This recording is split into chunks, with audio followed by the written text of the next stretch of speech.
So you just bought a Renogy solar kit and don't know where to start. Don't worry, I got you.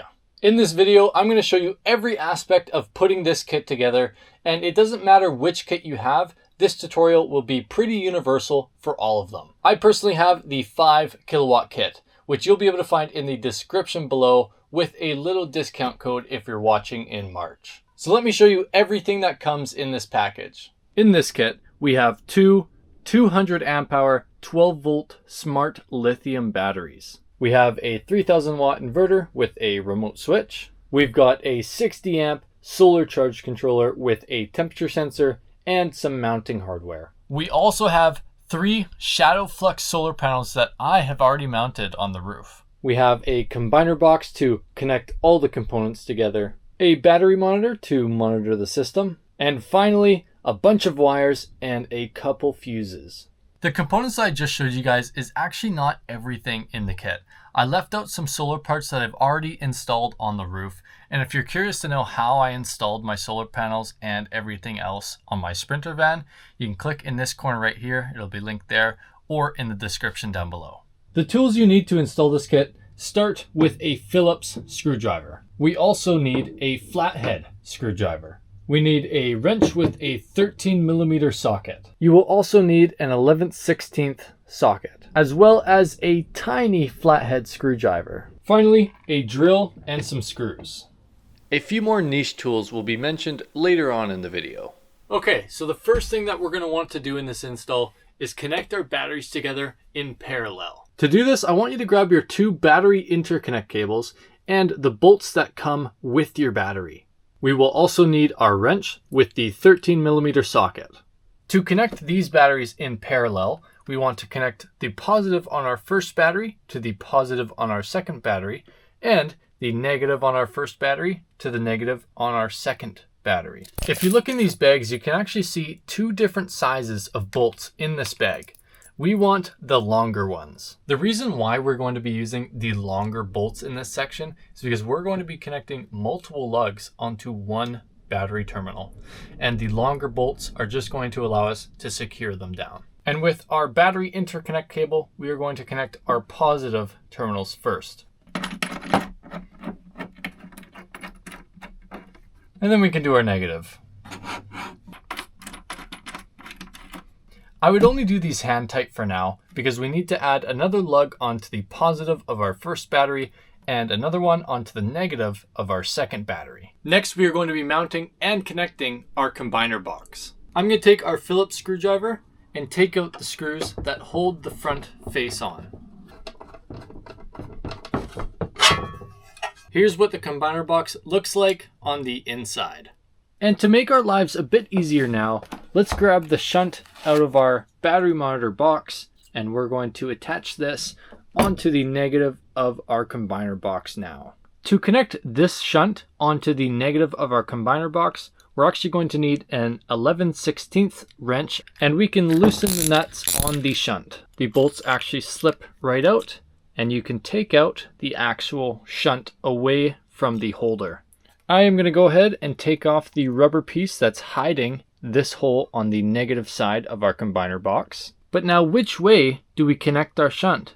Well, if we look at the manual, it said that P should be on the side of the loads, which means we are going to connect the P onto the combiner box just like this.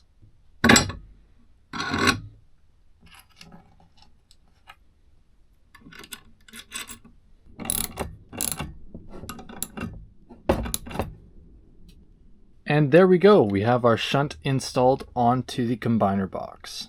Let's grab the little red wire out of this box as well. This little red wire is what gives power to the battery monitor. And we're going to connect this little frayed end of the red wire to one of these bottom connectors right here. You are going to need the tiny little flathead to loosen up these screws right here. And it does not matter which side you put the wire in.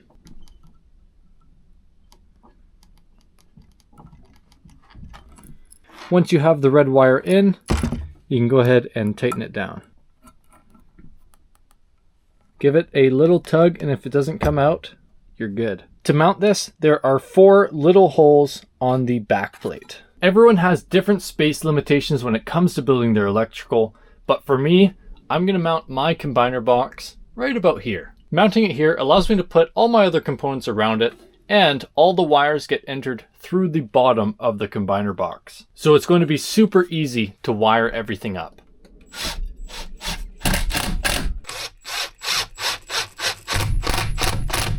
Of course, we need to connect our batteries to our combiner box, so grab a pair of the thickest cables you received. Back to our batteries, let's disconnect one of our positive terminals, and on the other battery, the negative side. Grab your humongous positive cable and connect it to the positive on your first battery. When you're connecting your main battery cable from the positive end, grab your little wire from the battery shunt and put that on top of the stack as well. And then we're going to do the exact same thing with our negative. At this point, you can grab your wrench and 13mm socket and tighten all the bolts down on the batteries. Okay, let's connect our main positive cable to our bus bar. But I'm actually going to connect our positive cable from our battery onto this location on the bus bar. And there's actually two reasons why I'm doing that. If you try and attach your positive onto the bus bar this way using the included bolt, this bolt is actually too short to go through the 4/0 cable lug through the bus bar and into the threads behind. It just will not go in. So instead, I bought my own bolt to bolt it onto this location on the bus bar. This is a 3/8 bolt with a spring washer, 2 normal washers, and a nut. And one advantage of securing your main positive battery to this part of the bus bar is it frees up the rest of these locations for other components in your van build. If I were to mount it here, I would only be able to connect 3 other devices, but now I can connect 4 and use all of those bolts. This is what my bolt looks like. It goes your bolt, spring washer, and then your washer. And since my shunt is in the way, I kind of have to go up and behind, and I'm going to put my bolt in just like that. Go in with my second washer, then our nut. Next, let's grab our negative wire off of our battery terminal and connect it to our battery shunt. Now be careful when you connect this because that means both of these bus bars are now active and live. Go our washer first, then our spring washer, and finally our nut. Perfect, our combiner box is all powered up. And be careful because these 2 bus bars are live now. Make sure to not short these out. This is what your system should look like at this stage. We have both of our batteries connected together in parallel using the battery interconnect cables. We also have our main battery cables coming off of one of the positives on our first battery and one of the negatives on our second battery. Those lead us to the left where our combiner box is, where our negative is hooked up to the shunt, and the shunt to the combiner box, and the positive wire just right to the end. We also have the little wire coming from the battery shunt connected to our positive as well. One last thing that we need to do to this combiner box before we can hook up any of our other components is install a ground wire. You can see on the negative bus bar, there's actually one more bolt than there is on the positive, and this extra bolt is meant for a ground cable. In the online manual for this solar kit, it says to use a minimum of a 10 gauge cable for this grounding wire. And connecting this grounding wire is going to be different for literally every single one of you. But for me, I'll show you what I'm gonna do. I quickly installed a riv nut into the van frame itself. So I'm just going to create a short wire that goes straight to this riv nut. If you're building your electrical system in a Sprinter van, a ProMaster, or a Ford Transit, you can do this, put a riv nut in the van frame metal, and that will act as your ground. As for if you're installing it in a trailer, you might have to drill through your floor and into the frame. I'm not 100% sure on that, but I think that's the process if you have a trailer. So let's go ahead and remove our ground bolt.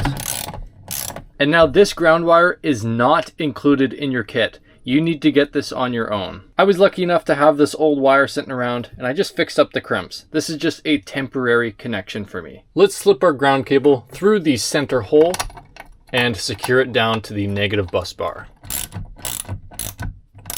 We're going to bring this cable up and around and secure it onto the van frame. There we go, it's nice and secure. With this ground cable connected to our combiner box, then to our van frame, we are ready to install our 3000 watt inverter. For the inverter install, you're going to need your other pair of 4/0 cables. We also need the 350 amp MRBF fuse with the longer bolt.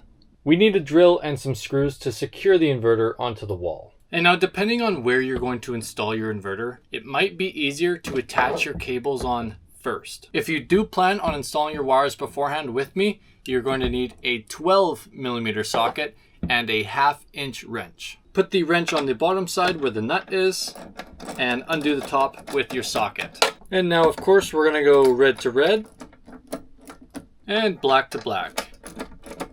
Okay, let's go ahead and mount this thing.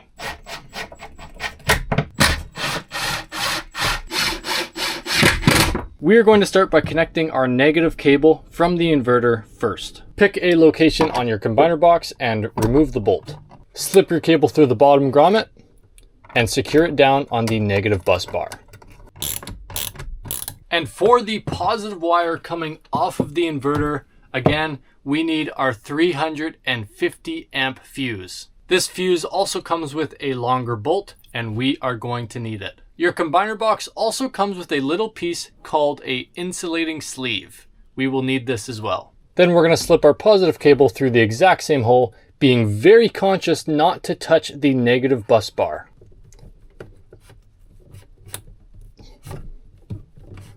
Now let's grab that tiny little insulating sleeve and put it through the lug. Next, let's grab our longer bolt and slip that through as well. And grab the 350 amp fuse. This should be the largest fuse in your kit. Slip that over the bolt and then tighten everything down.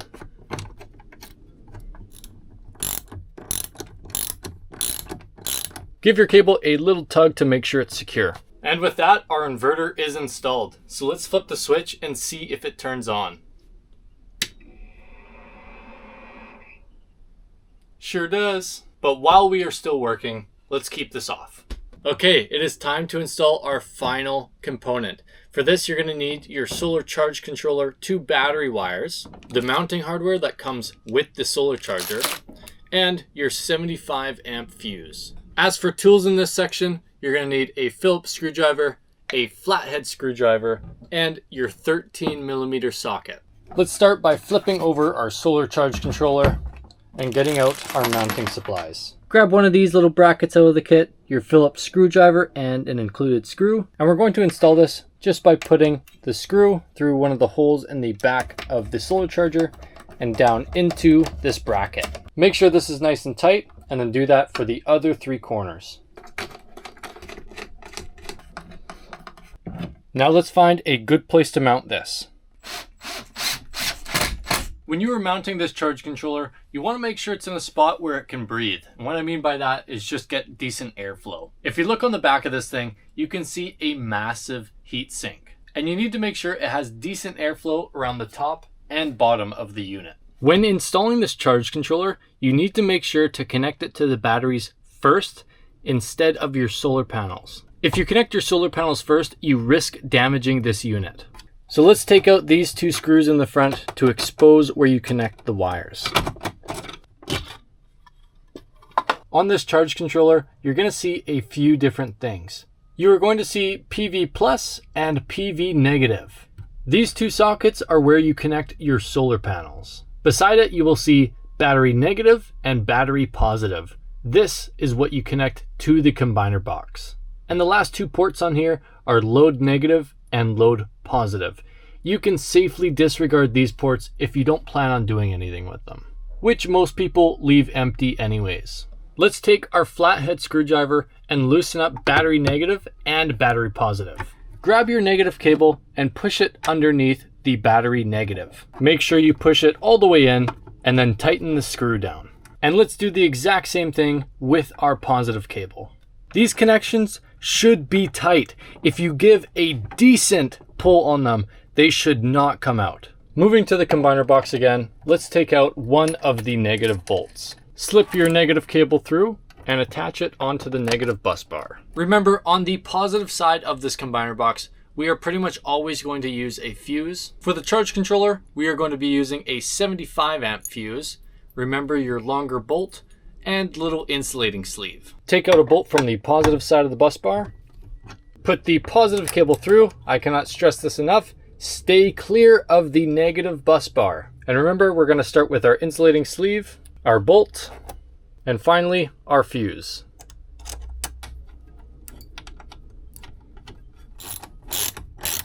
I'm sure you saw, but as soon as I connected that positive terminal, this solar charger turned on. It has detected the batteries. But there are a few settings in here that we need to change, so I'll show you how to do that. If you're on the main screen, press the down arrow twice.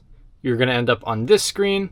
Press the right arrow, go down to battery type, hit right arrow once again, and scroll down until you find your battery type, which will most likely be lithium. Press the right arrow to save it. Set your capacity to how many amp hours you have. In my case, I have 400 amp hours. And again, press right arrow to save. And that's pretty much all we have to do here. But now it's time to connect our solar panel wires to our charge controller. You can see that I had to extend these wires, but connecting everything will be the exact same for you. I'm going to start by loosening PV positive and PV negative. I'm going to throw my positive wire down in there first and tighten it down. As soon as we connect this negative, we should see our solar panel light turn on right here.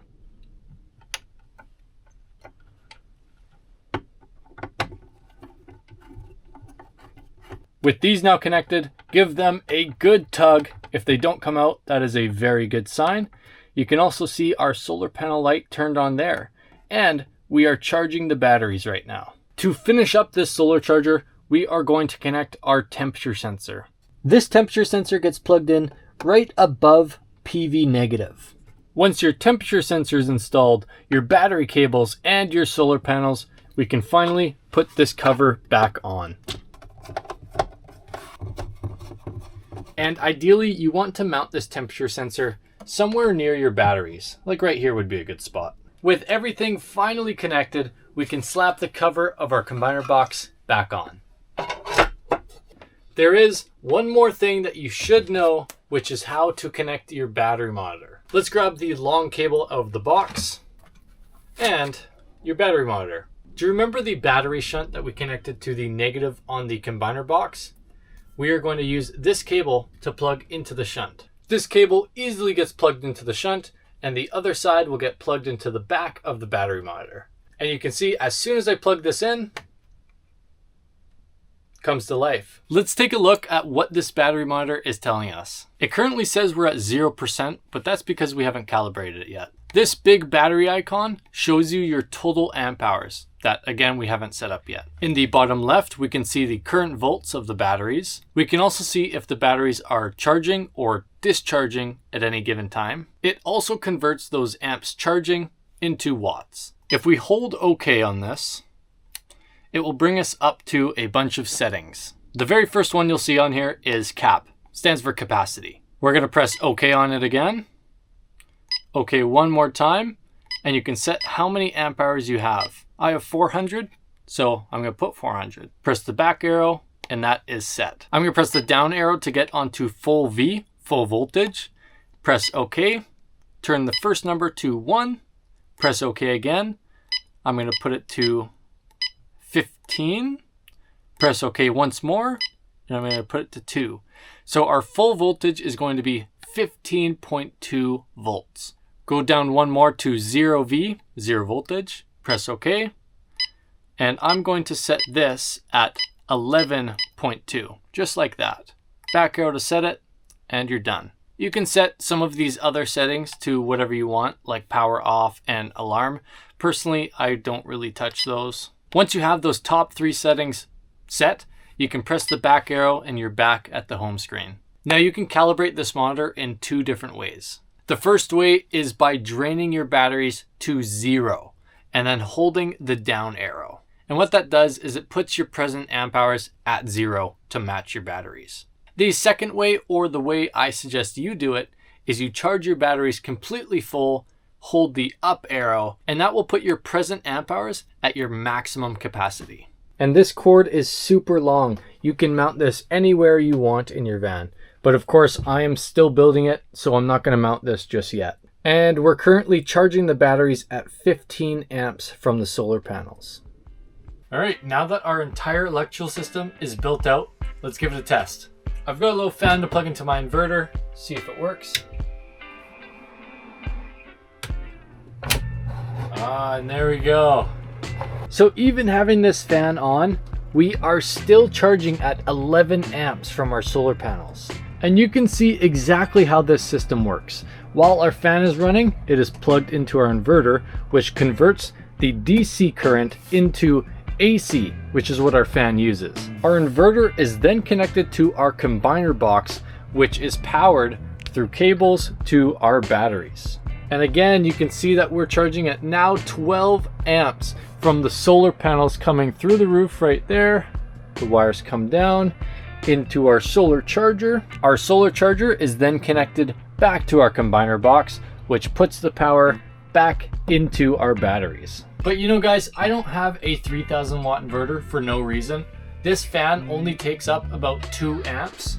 So I've brought an appliance that's gonna give us some big boy amps. This is a Ninja air fryer, and it takes up an extraordinary amount of amps. And we're gonna see if the system that we built today can take it.